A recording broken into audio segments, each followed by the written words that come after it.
This entire session will be moderated by Ms. Jyotirmayi, our CEO and co-founder. Let's have a huge round of applause and build this panel up. Thank you so much. Thank you. Sorry, like any other event, on the previous panel I had to fill in, but this was the panel I was really looking forward to, which is the big main heavyweights sitting on this dais. I think we have all the almost like full representation of all the major platforms which are in India. Big Basket, the largest grocery platform. Amazon, so which I seems already like, oh, how could you say Amazon Fresh also sells? So I think we have Vijay from Director of Ad Sales from Amazon India, of course Vaibhav representing Flipkart, and then something that all of us are looking forward to, ONDC. So Badri here is Vice President specifically overseeing beauty, fashion and grocery. So there I have a full network of people who are going to influence the next decade in terms of how things are going to pan out for all the brands which are sitting here, right? So of course we have many more platforms coming up in India. There is so much as the good part of the evening has been. There is overwhelming amount of data sitting there, easy access to all of the things that brands can do at the click of a button and everything. But the underlying like concern or where is brand building in this whole sea of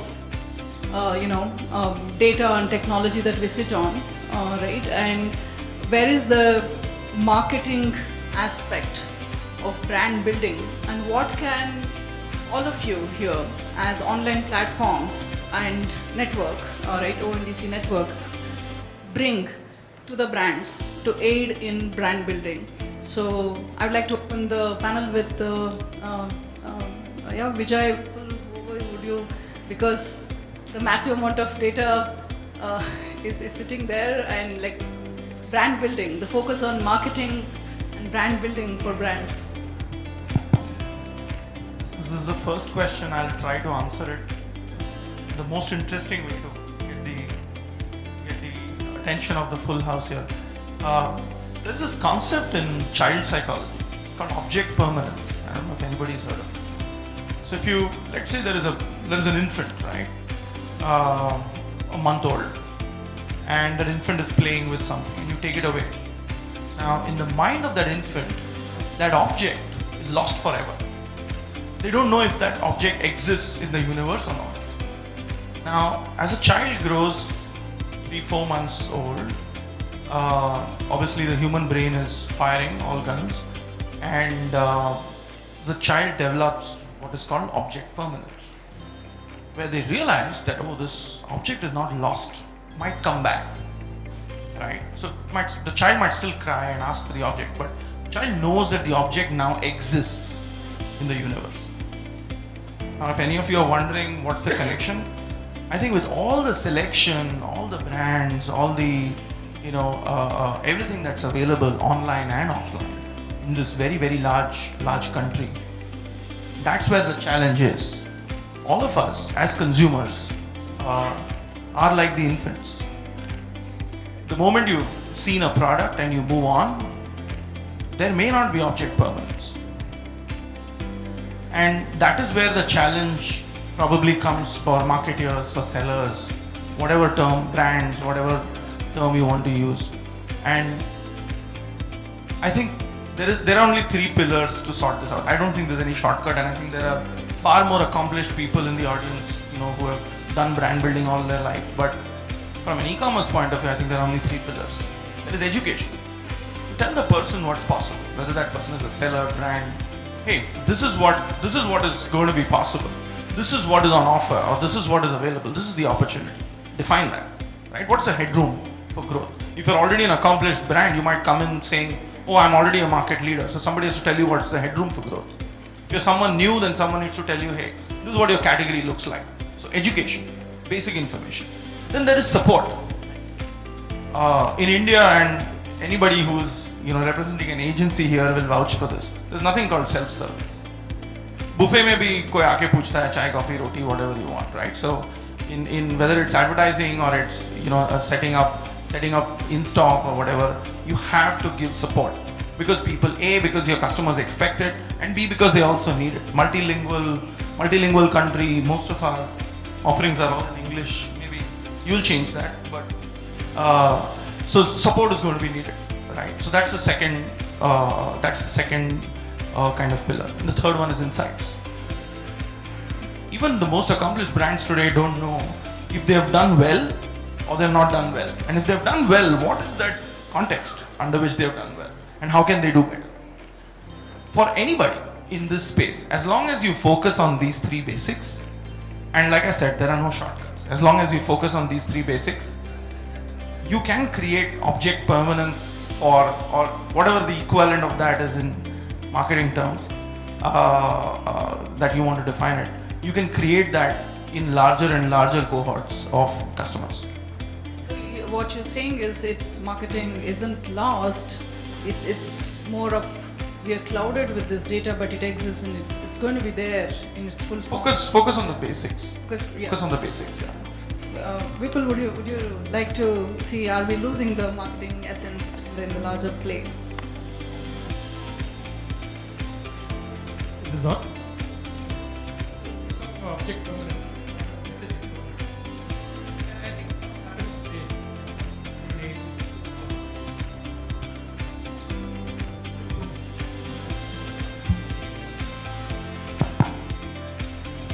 Hello? That's better. Sorry, so I was talking about message impermanence. And my theory is a little like this. In today's day and age, the amount of stimuli that a customer receives is so high and it is so frequent that there is no escaping the fact that if you want to build a brand, if you already have a great brand, you built it 20 years back, you're lucky. But if you want to build a brand today, you have to be present multiple times in multiple fora at multiple points of interaction with the customer. So what does that mean?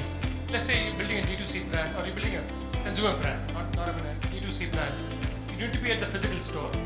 You need to be on TV. You need to be on digital. You need to be on the marketplace where he's going to search for the brand. It doesn't help if you're only in one out of three.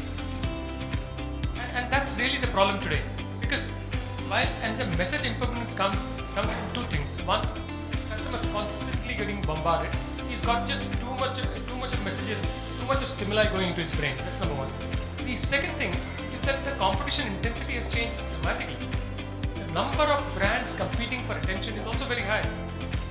So on one side you have the competitive intensity, the other side you have message intensity, and if you don't balance it out, and if you are not going to provide multiple opportunities for the customer to see your brand at multiple points, you are not going to build a brand. So the classical question could be then, I don't need marketplaces, I can go, or I don't need product placements, I can just go advertise on TV and my brand is built. But think of it this way, even before digital existed, all major brands, all large CPG brands used to have sponsored product placements in stores. Why did they do that? Because you cannot not have a brand presence at the point of transaction. It sort of completes the journey. And in fact, today's theory is you need to have a brand presence after transaction. Therefore, how do you build loyalty? How do you get the customer back? Because the cost of actually acquiring a customer is going up every day. And therefore, being able to reach the customer at multiple stages, multiple times, is becoming very important. So what you're saying is there is, like, let's say the product detail page, and we have ads right over there, and the placement is very similar to the POS placement, which was custom made, and so the translation of what marketing offline, which has evolved over maybe 2 centuries or more. I mean, of course more, but like documented, well documented, is in the run of 20 years of digital. And the translation is something that we need to see, or is something more there?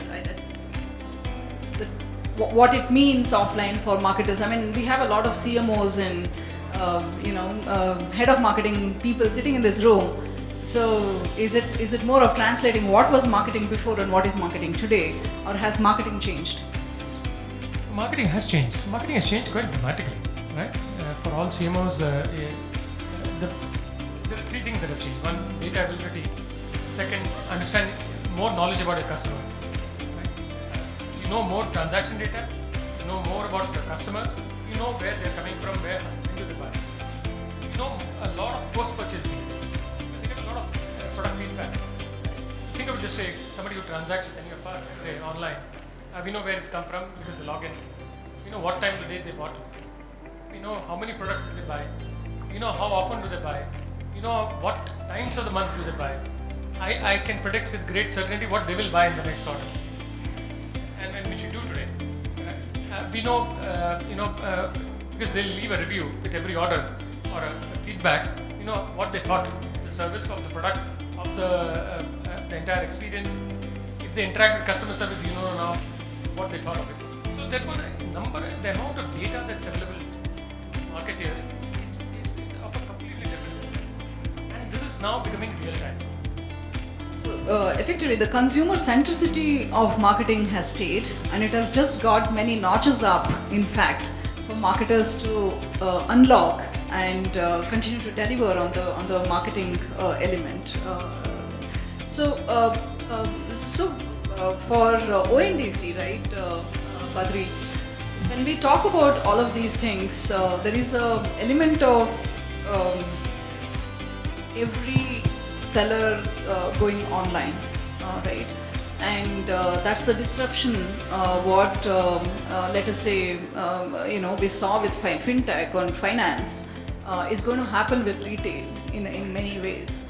How would you say that in the same essence of this question, how should a small seller look at this in terms of going online, and is it how should they look at the marketing of it, or what would ONDC bring to this system, which already has all that rich consumer data?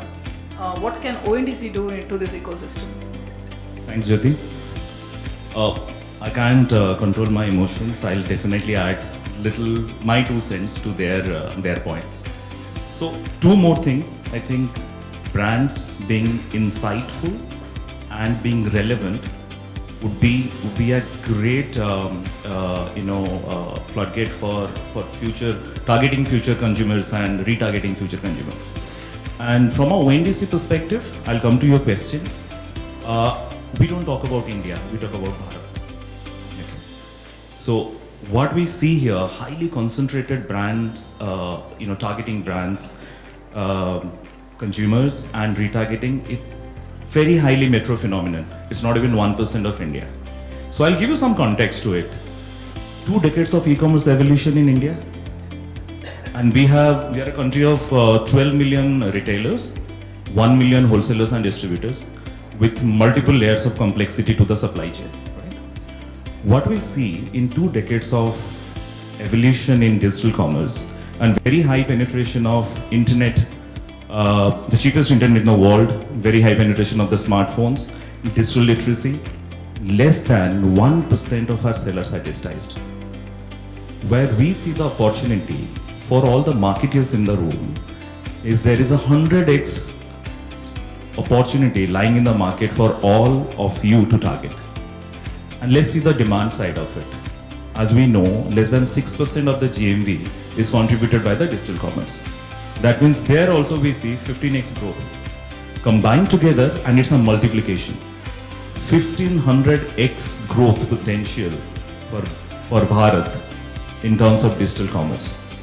Now coming to ONDC concept, I think it would be good if I can quickly brief what is ONDC. So ONDC stands for Open Network for Digital Commerce. It's an initiative taken during pandemic to create a population scale inclusion of buyers and sellers. And this is spearheaded by Ministry of Commerce and Industries and DPIIT as the functioning body. We are exactly a similar fashion company like UPI or UIDAI or NPCI. We're a Section 8 organization spearheading this entire vision of how we can democratize e-commerce in Bharat. Okay. So if we talk about small sellers or small brands over here, the definition has a very radical view in our point of view. For example, Lux is a brand selling on JioMart. Is JioMart a brand too? Yes, for all Google PLAs and affiliates. Now think of Lux selling in my vicinity, and I'm a villager in my vicinity in Gupta Kirana store. Does it make Gupta Kirana store also some sense of trust and brand? A marketplace, a small one, Small marketplace? Definitely. tiny one. The tiny one, yeah, and the potential one. So the next dollars which are going to flood from for the marketeers is actually going beyond this terrain of the so-called brands which are doing ATL now, right?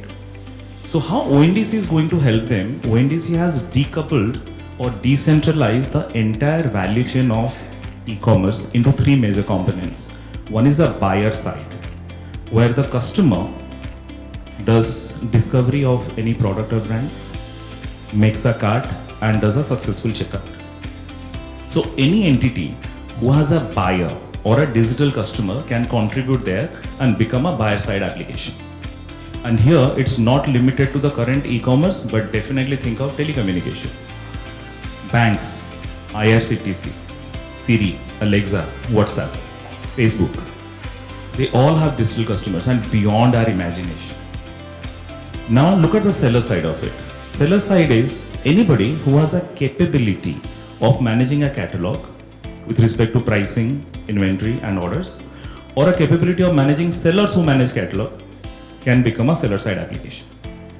So all POS providers, they can become a seller side application. Any technology startup which can do all these things can become a seller side application. And the third component is logistics side application, and by the definition of logistics, who can deliver after a confirmed order. Okay. Now ONDC with its open unbundled interoperable protocol makes these three entities talk to each other. Okay. So think of multiple buyer applications with huge unimaginable number of digital customers and multiple seller applications who are enabling not only the popular or established brands but Gupta Kirana store too. And logistics players, not to the level of e-cart or any delivery or load share, but also a local villager who has a bike or a cycle and capable of delivering in the vicinity of 3 kilometers. Here we are talking about population scale. Think of every micro community possibility that can be on the network where Gupta Kirana store's entire catalog, with the help of one digital aware gentleman in the village, can go to the network, and it suddenly becomes visible on the Paytm application, Paytm being the buyer application. The villagers can now start shopping and enjoy e-commerce in their micro community. That's the vision that we see. So, Vaibhav, if you would like to add anything in terms of how, let's say, I mean, maybe narrate something from Flipkart, how big and small brands have grown, right? Like, and how differently do we approach the whole marketing aspect on these platforms, and how should brands approach this? Thanks, Jyoti. So I think the first myth that I want to break, and I think what tends to happen with a lot of marketers, is they look at commerce platforms as being platforms to drive sales, right? And I think I have this, I can see Shripad smiling in the audience, right? So I keep having this argument with a lot of partners. But the real truth is today, right? The reach, what helps you build a brand? It's reach and engagement. If I just come down to the fundamentals of brand building, right? It's going to be reach and engagement. Today, commerce platforms across the board, right, have tremendous reach. I'm not getting into numbers, right? And I think there were some numbers thrown before this on a panel, also in terms of time spent, right? 45 minutes being spent on Myntra alone, right? So the first thing to realize is that these platforms today are not only about performance marketing. If you look at your individual consumer behaviors also. It's a great phenomena which is happening, which we call as the verticalization of search. Right? When you're looking for food, where do you typically go? You're going to go to Swiggy, you're going to go to Zomato. Right? When you're looking for electronics, right, the consumer journeys today are starting off on a lot of horizontal players. Right? So user behavior itself is also changing. And if I have to just back it up with some level of data, right? Today, on a monthly basis, the number of mobile units sold across India be anywhere between 11 to 12 million units. Right? The number of search volumes that we get, right, without taking again specific numbers, is multifold. Right? So user journeys are starting on commerce platforms, and hence, as marketers, as brand owners, it becomes absolutely essential for you to be available across the funnel. Right? And there are enough and more tools available for you, whether it's us, whether it's our competitive platforms, right, to actually help you build your brand.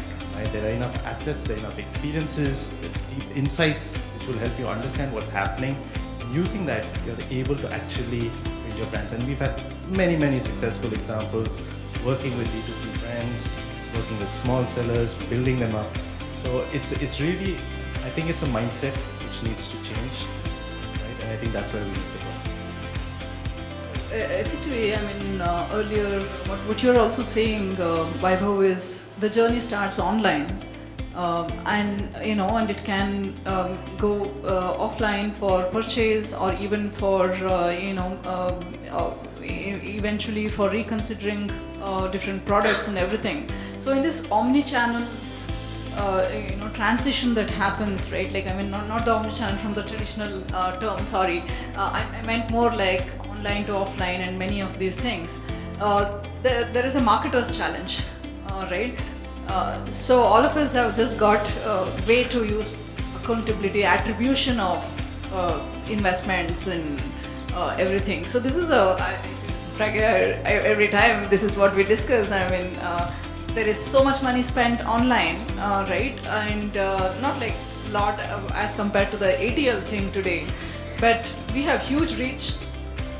Almost 600 million, 50% of India is online, right? And of course, from a buying audience, it's a bigger number.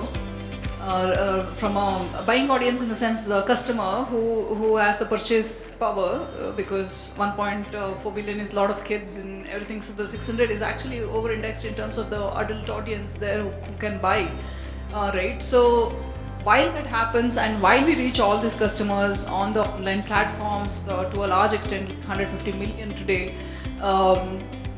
where is that attribution for the spillover that happens to offline? How should brands account for this in their media plans and marketing plans? I mean, if any of you can take a stab at this. Want us to tell brands how to spend?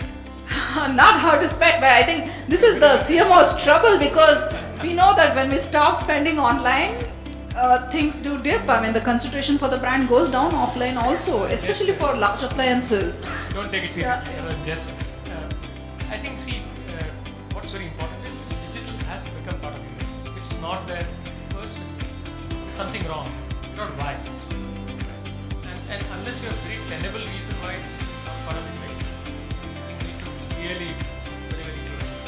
It's number one. But having said, digital is a very large media channel, right? Your product e-com, where you have all four of us sit, there is content, there is a lot of online advertising opportunity which are outside these two, and therefore you need to figure out what is the mix that works for you. It's not the same mix for every product.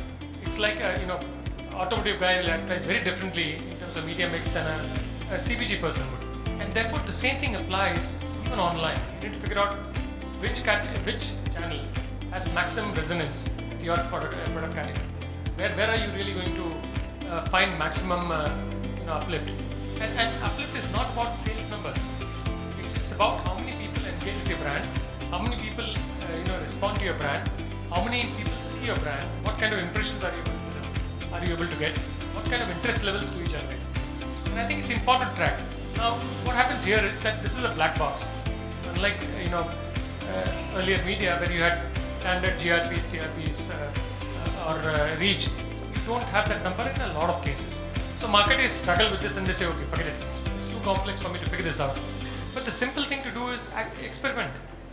It costs, the beauty about digital media is that it costs very little to experiment.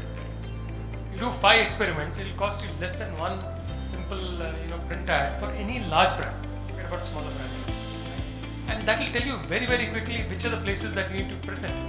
And that's the power of digital. You get immediate feedback, which what kind of customers you're getting, you'll know which media works. And I think therefore you have to, when you're dealing with digital, you have to build in experimentation and piloting as part of your mix.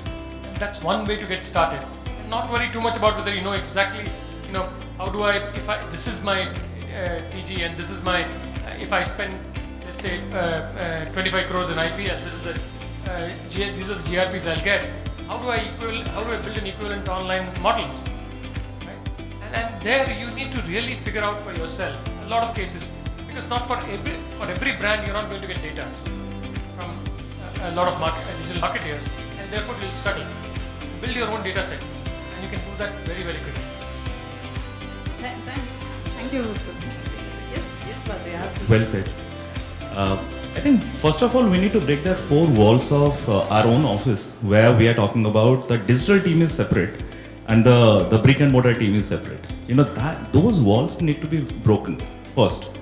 Number 2, as Vipul said, data plays a very, very critical role. We need to see how we can effectively marry the offline spent on art services and the digital spend on art services. Because ROAS is now a very, very hybrid phenomenon where you need to, because it's the same customer.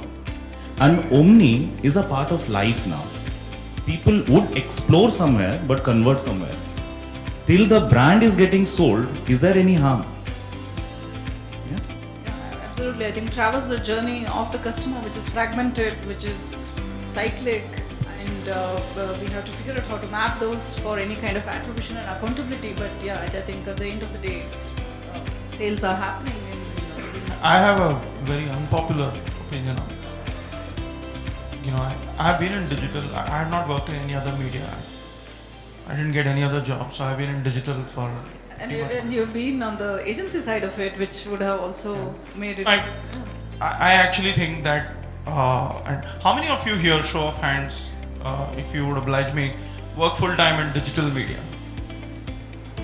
How many of you for more than 15 years? Right? All of you blew it. Because for all the marketers sitting here, and I'm very serious about this, I have done whiteboard sessions on what the internet is, what content is, what a banner is. And I used to have this A4 sheet when I was working in Delhi of the acronyms. What is CPM? What is CPC? What is ECPC? What is ECPM? So I think we deserve to be where we are, digital, right? Because we blew it. When TV goes out to sell, they go out like how Dhoni goes to bat. They don't say about sasta hai, sampling, experimentation. No disrespect. They don't say ki commission sirf 2%. They don't do it. And I've seen that. I used to be sitting in the Madison office back in the day, and I used to be sitting in one corner, waiting for Gerald or one of the people who are generally very nice to me. But I would see that the TV person just waltzed in. We've not created that room for ourselves. And if we cannot do it with a partner that is as close to us as a publisher, the closest partner for us is an agency. We can't do that with an agency. How do we do it with a marketer? So I think we blew an opportunity. Good news is it's not still too late. The way we are going out and talking about digital, and I think you hit the nail on the head. There is this label. हर चीज पे label लग जाता है. YouTube is about reach. Facebook is about whatever, earned media, something, about impressions that you don't have to pay for. E-commerce is about sales. We put these labels very, very quickly. We attach a very simple price to it. We put 20 people on the job, and then we put 200,000 metrics behind it, and we go out and try to sell. It's not going to work.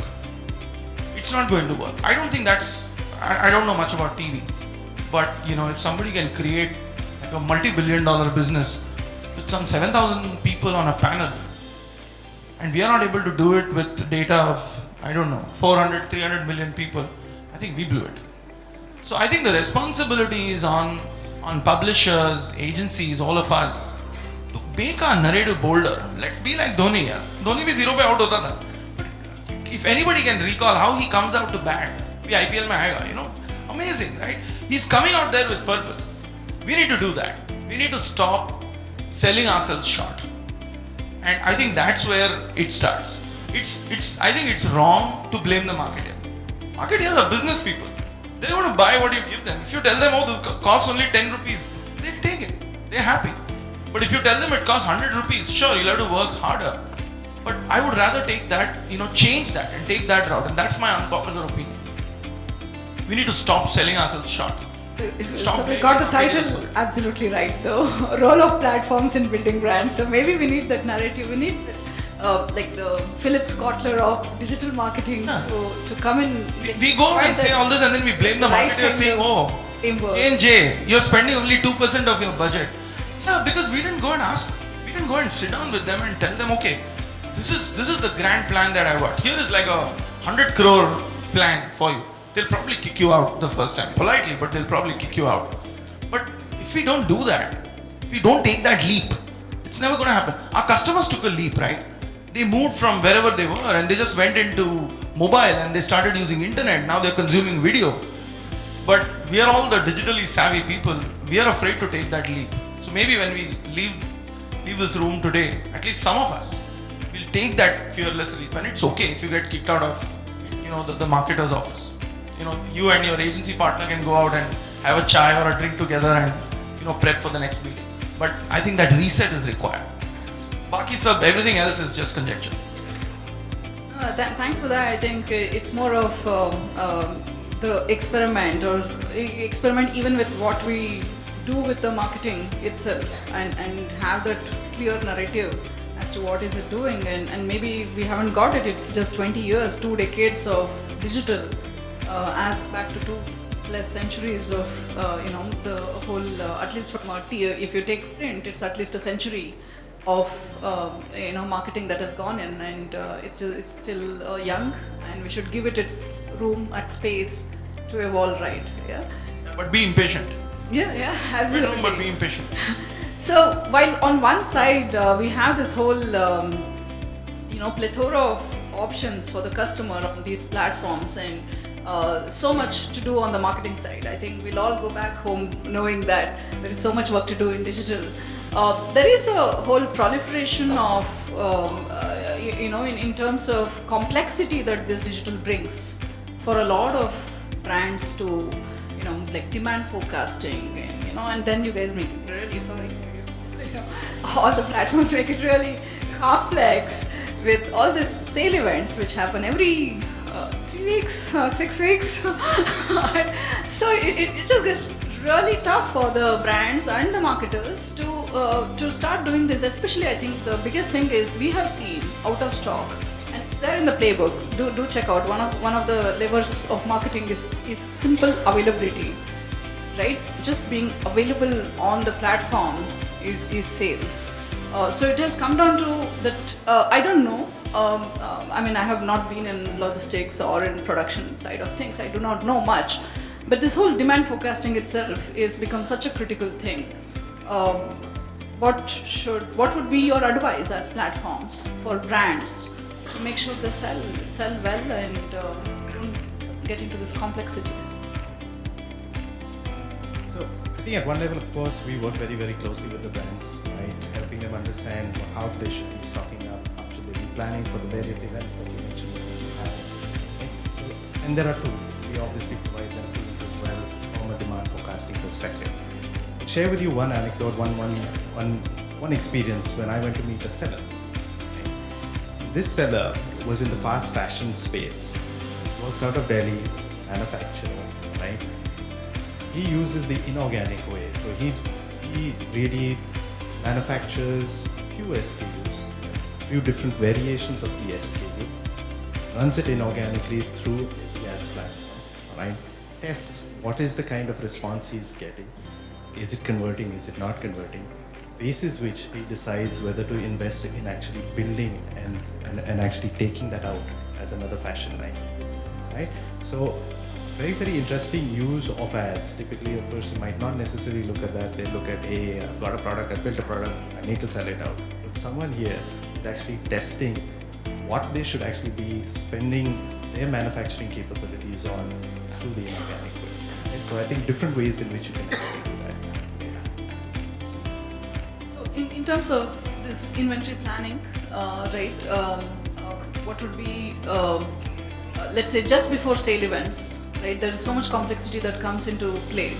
And to add that, there is, I mean, while I totally appreciate the whole experimentation nature of doing this, for large brands, this is a nightmare. I mean, going out of stock on your hero SKU is huge amount of GMV is eroded for them. What would be something that, you know, like they should be doing it right, or should the platform change the process in which this doesn't go there, or how would you look at this? Vijay, you want to take a this thing in terms of, yeah. Again, vested interest, so probably a loaded question for us. But it's not just about, I don't think it's only about sale events. I think the solution is hard because the market itself is evolving. The consumers are evolving.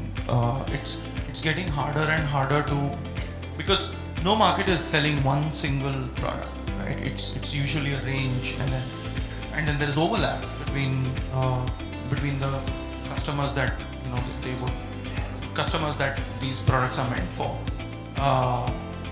So it's not just restricted to a sale event, but over time, what the customer is going to buy, when they're going to buy, and what that cycle is going to be, I think is changing really fast. And I don't think there is a silver bullet. I don't think there's a honest answer. There's no silver bullet to solve for it. One thing that I remember one of the marketers had told me was, hey, we can be nimble. Can you be nimble with us? It was a really good thing to say. He said, I understand that you may not have the answer about what's going to sell and not, but I'm willing to quickly do what it takes to adjust as a sale event is progressing or something is happening. Can you gear yourself to do the same? So I think that is one area directionally, without taking names, where I do see, where I do see the realm of e-commerce moving to. In that, hey, we will help you move fast. You do half, we will do half. But I think the predictability is actually getting far more complex than what it was. So while the last question was solving an age-old problem in the new digital system, I want to end this panel with a question which is more futuristic in nature. Vipul, in your keynote, you said India is going to be built differently, right? What I note as a person who did, I was bidding on Google in 2006, transferring, transitioning from my tech to the media journey, which was very early for India, right? And we know that in just about 16 years or so, we have seen such a massive ways in which India has grown differently. And in Deepti's presentation, we saw that the Southeast Asia is much bigger than in digital penetration of commerce than even US. US is at 15%. China, Singapore, Indonesia, and Japan are bigger than US in their digital e-commerce penetration. Right? This is something which is different, and we see that the whole revolution of video commerce is happening, starting from Southeast Asia, not in the US, and not in Europe and everything. So what's your vision in which India would be built in the retail commerce space for in the next 10 years? Of course, your entire keynote was what to expect in terms of the influencing factors, but what would be Big Basket 10 years down the line? I mean, I don't know, honestly. And I should start by saying that I'm not a seer, I can't forecast. We saw what happened with quick commerce, right? And it came out of the blue, extremely popular with customers. People are willing to pay a premium and get things delivered in 10 minutes. Doesn't make it economic sense, but will flourish. So still buy as long as somebody delivers it. So therefore, I think customers can change on a dime. So I think there are two learnings I have with customers I've seen over this period, and I think it's best to look at revisiting them. One, customers change if they find something valuable, and you see the early signs very early. We saw the signs that quick commerce would be popular in India 36 months, 40 months back. And this happens when you see, where does it typically happen? You'll find spots, community spots, somebody will introduce a service, somebody will introduce a product, somebody will introduce a new brand, and it suddenly catches fire. And the thing about India is, because it's such a vast country, it takes a long time for those ripples to reach. But if you can keep spotting those early waves, and if you learn to, and if you don't ignore them, and learn to adopt them, and learn to test out whether they have legs, you will always stay ahead of the curve, or at least you'll catch the curve. If nothing else, you won't get left behind. So that's the number one thing. It's much harder to predict the market. It's much easier to see the early trends and then follow. The innovator is always the leading edge. There's a leading edge, then there's a bleeding edge. You can't be at the bleeding edge. You should be at the leading edge. Because bleeding edge, you don't know whether it'll work or not. You end up losing a lot of money. The leading edge is something that all brands have to be at, and that is very simple job of spotting the market. And spotting the market has become a lot easier. It is only a marketeer's laziness which prevents them from spotting the trends. Nothing else. Honestly, I wouldn't, because there's so much of data today. And in fact, you have far more data. You have real-time data. You have panels. You have e-commerce marketplaces which tell you what's happening. Right? And Amazon I'm quite sure can tell you funny stories about the kind of products that sell, in which cities they sell, and which will probably astound all of us, saying, who's buying this and why are they buying it? But that's the nature of India. And if you see those trends, these are all in the public domain today, right? If you see those trends and adopt them, I think there are enough ways to build this market. What the market will become, I think, it's very hard to predict. Yeah, I think as an extension of what Vipul said, I think the ripples of change are going to become more and more profound. They're going to get harder and harder to miss. That's the good news. It's not that it's going to happen in some corner somewhere and it'll take you a long time. And as we move forward, I think those ripples are going to move faster. They're going to be louder, so to speak. But the not so good news, or the cost of that, is that if you miss those as a marketer, if you're not able to see that trend, or if you miss those trend, or it's just, if there is inertia, then the cost of the miss is going to get higher and higher, and that's very, very quickly happening. So from being a market leader, or from being the journey from being a market leader or someone who's a customer's choice to going into irrelevance, I think that journey will become much faster if you don't read the ripples in time. And I think that is what, and that's true for everybody. That's true for marketplaces like us. That's true for marketers and brands as well. I think that, again, I can't predict the future, but that's where this seems to be leading. I'll just add my 2 cents here after these two wonderful verse. I'll put a spotlight on the most underestimated metric called search data. Now the new era is not first party data but first party intent. Now think of the conversion on e-commerce is 1%. But if you see the traffic that is searching for product or services is at least 25 of x of it, right? So probably marketers need to build this ability to mine and create insights of the search data, which can absolutely help all the brands in terms of right positioning. Out of stock definitely can be addressed. I mean, there is no right way or there is not a time frame, but of course, up to a certain extent, it can be addressed. Not only that, even starting from material sourcing to the entire value chain can be actually, we can add some value if we mine and create insight out of the source data. And I'll give you an ONDC context. When all seller applications on ONDC network, they get this entire data of search intent that happens at buyer applications. So at a domain level, of course, if somebody is an apparel brand and fashion is the domain, so any search happening around accessories, jewelry or footwear, they also see that data. And the richness of data is the location, the time of search, and even if the search intent has attributes like price point, variants like color and sizes, or seasonality as a factor, I think that is going to make it so relevant for any marketer to churn or brands to churn and drive insights. I see 20 seconds left on the counter screen. So very quickly, I think I'm gonna answer this slightly differently, right? Immediate trends, or what do we see happening at our end, right? I think personalization. So we're really focusing today on the Flipkart app also. When you log in as a consumer, the experience that you have today versus what another person will have, very different, right? At the top end, tier 1 metros, we have something called a mall mode, right? We have the national marketplace for the rest of the segments that we're looking at, right? We're going on experimenting with different cohorts internally to see how do we take this further, how do we make more personalized the experience, right? Live commerce, I don't know, might work, might not work, experimenting with it, right?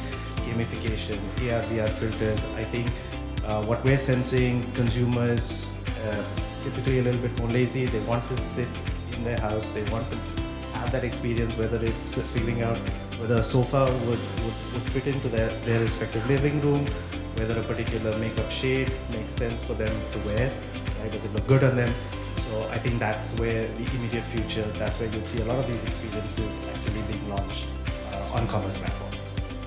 I think the immediate future is something which is exciting, and the farther predictions are very difficult at this time, and we've seen so much disruption in 2 decades. I'm sure in the coming 2 decades are going to be extremely exciting. With that note, I would like to conclude this panel. And thank you, Vipul, Vijay, Badri, and Vaibhav for making time this evening, for being here. Can I have the... Thank you so much for joining us.